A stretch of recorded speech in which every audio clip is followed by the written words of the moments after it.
Dalam Undang-Undang Nomor 13 Tahun 2013 tentang Ketenagakerjaan mendefinisikan ketenagakerjaan adalah segala hal yang berhubungan dengan tenaga kerja pada waktu sebelum, selama, dan sesudah masa kerja.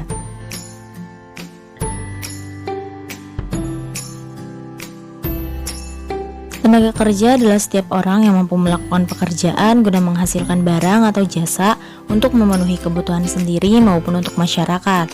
Secara garis besar, penduduk suatu negara dibedakan menjadi dua kelompok, yakni tenaga kerja dan bukan tenaga kerja.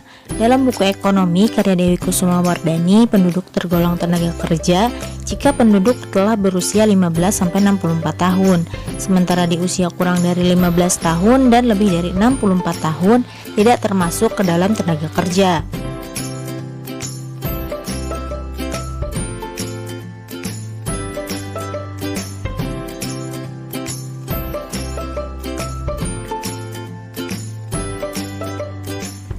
Tenaga kerja sendiri dibagi menjadi beberapa kelompok, antara lain sebagai berikut.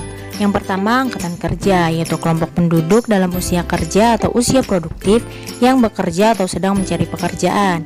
Yang kedua, bukan angkatan kerja, yaitu kelompok penduduk dalam usia kerja atau usia produktif yang tidak bekerja walaupun ada tawaran pekerjaan atau lowongan pekerjaan.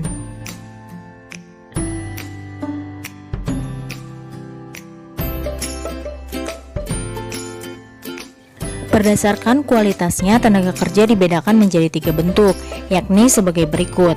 Yang pertama, tenaga kerja terdidik. Tenaga kerja terdidik adalah tenaga yang memiliki suatu keahlian dalam bidang tertentu.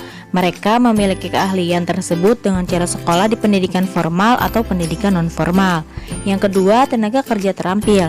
Tenaga kerja terampil merupakan tenaga kerja yang memiliki keahlian dalam bidang tertentu dan juga pengalaman. Tenaga kerja terampil ini dibutuhkan latihan secara berulang-ulang sehingga mampu menguasai pekerjaan tersebut.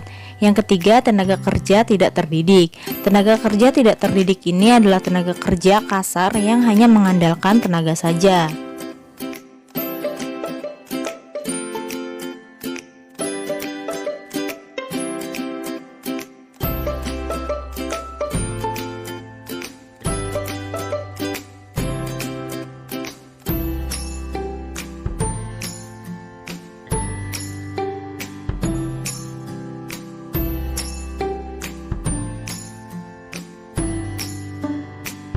Ketenaga kerjaan.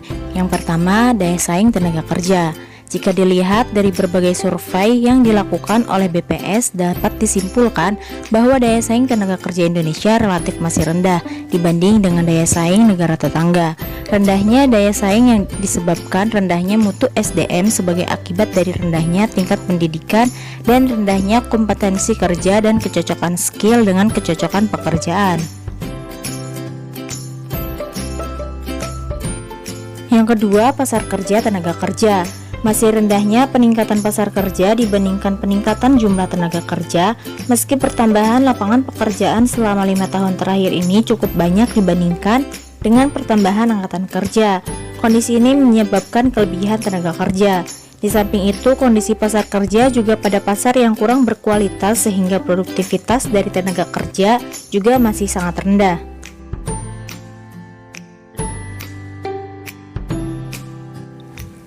Hubungan industrial.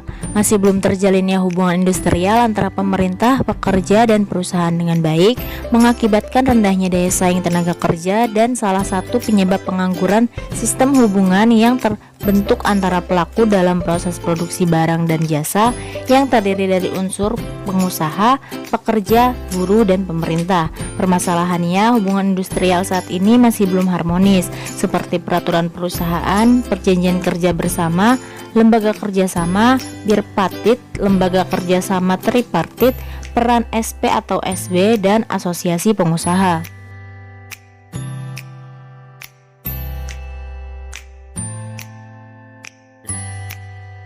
Keempat, pengawasan dan perlindungan tenaga kerja. Pada pelaksanaan pengawasan dan perlindungan ketenaga kerjaan juga masih sangat rendah di Indonesia. Ini terbukti dengan masih banyaknya pelanggaran dalam hubungan kerja, jam kerja, kerja lembur, dan upah antar tenaga kerja dan perusahaan. Yang kelima ada link and match, ketidaksesuaian antara perusahaan dan tenaga kerja dalam mendapatkan pekerjaan dan pekerjaan yang sesuai dengan keahlian juga merupakan permasalahan dalam menciptakan pengangguran di Indonesia.